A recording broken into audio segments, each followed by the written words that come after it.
You ever been stared down by someone in a uniform, someone with all the power, and you just know they don't see a person, they see a target? Yeah, that happened. Officer Carter looked at me like I was nothing, like he could slice right through me with just a glare and a word, and everybody on that street felt it. But no one moved, not at first. I was just sitting at my usual spot, coffee shop on the corner, steam from the mug mixing with that morning jazz. Mind half on the file, I was working and half on what was broken in this city. When the trouble walked in, all badge, boots, and that old familiar chill in the air. Carter wasn't alone. Nelson trailed a half-step back, eyes darting everywhere, but never at me. The way some men get when they know the line, but have learned to step over it just far enough to keep their job.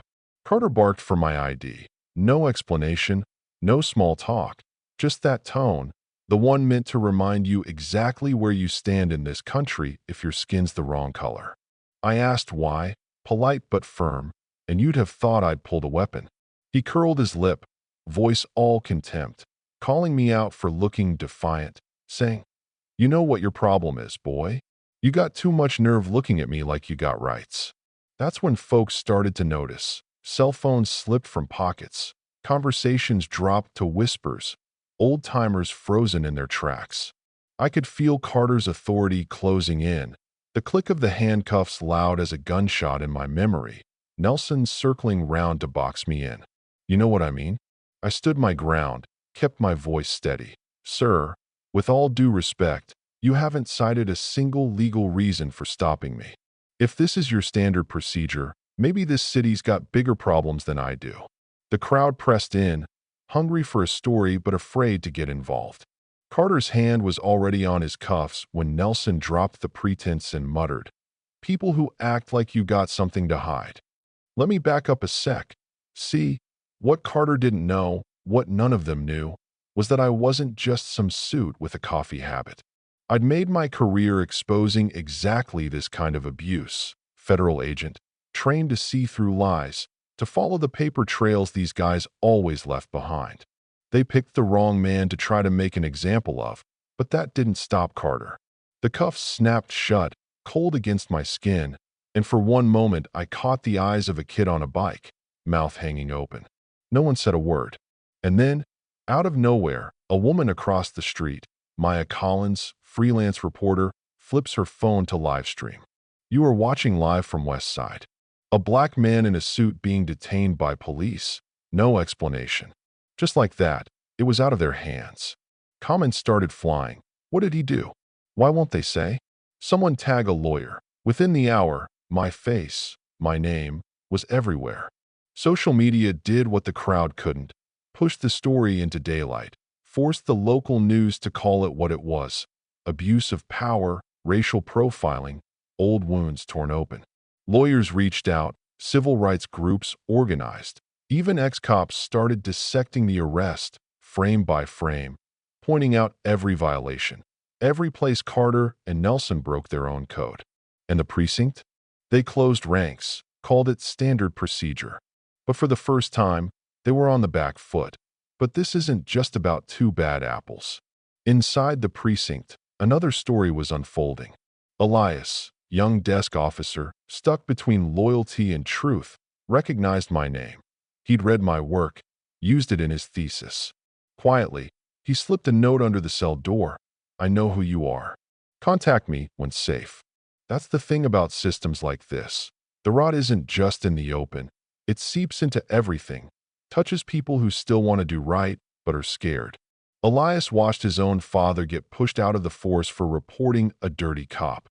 He'd seen his family torn apart by the blue wall of silence.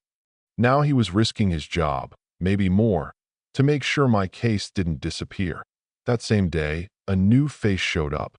Kate Thompson, federal transfer, reputation for burning through corruption wherever she found it. The air in the precinct changed the second she arrived. Old-timers eyed her like a bomb about to go off. She called Carter and Nelson into her office, tore into their story. No legal reason, nothing on the video but attitude and provocative eye contact. Carter tried to hide behind instinct, but Kate wasn't buying it. She told them flat, This isn't just about you. It's about how many times you've made the system scramble to cover for your mistakes. Outside, Maya's video kept gaining ground. Within days, my case was trending. Hashtags like hashtag Justice for Beckham and hashtag Stop the Cover-Up spread everywhere. The debate went national. Marches organized, opinions split between those demanding reform and those clinging to the idea that law and order meant never questioning the badge. Inside the station, younger officers started to break with the old guard, demanding transparency, reviewing old cases that smelled of the same rot. But power doesn't just give up, and Carter and Nelson weren't about to go quietly. They started pushing back, spreading rumors about me, digging for anything they could use to discredit Maya, trying to scare Elias into silence. At one point, someone tailed Maya home, broke into her place, and left nothing but muddy footprints. Anonymous messages started showing up on my phone. Stop before your career and your life end together. My mother got a call telling her to warn me off. She sat up all night, not saying a word, just waiting for me to call.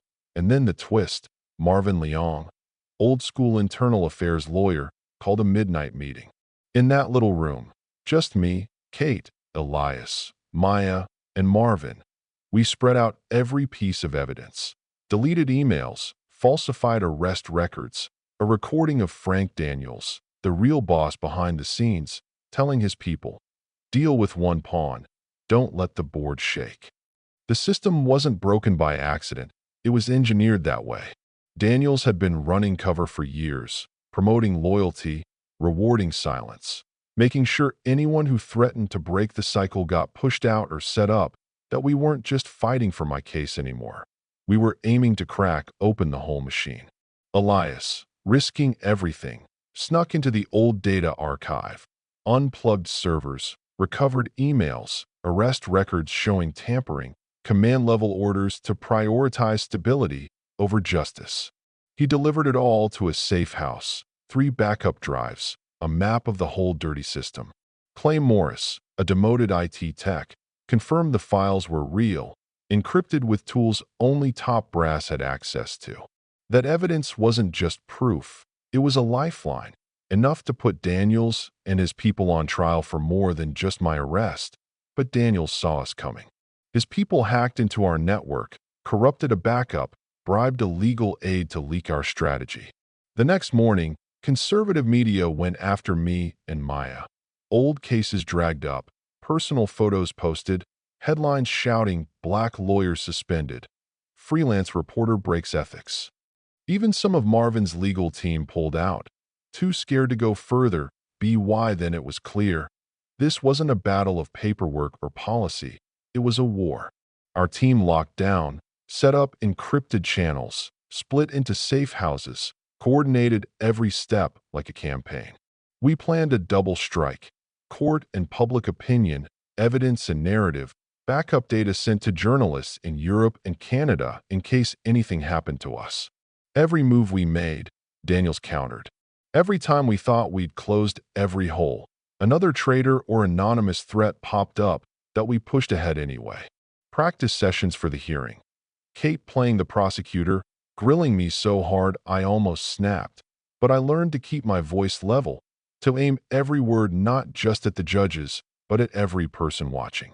Maya lined up witnesses, filed stories in big national outlets, ready to final video to release the minute Daniels tried to kill the story in court.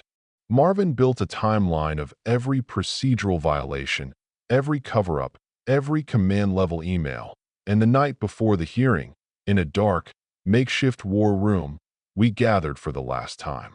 You could feel the tension, the resolve, the weight of what was about to happen. We all knew, if we failed, the machine would bury every one of us, and Daniels would walk away clean. But if we hit hard enough, if just one honest cop or one judge looked at the evidence and chose truth over loyalty, well, maybe, just maybe, we'd force the whole rotten structure to crack. So here's my question for you. What do you do when the system that's supposed to protect you turns on you? If you saw injustice on your street, in your town, would you speak up or stay silent? Because this isn't just my story, It's the story of every place that's ever let fear or habit or loyalty keep the truth in the dark. So let me ask, what side are you on? Let's talk about it.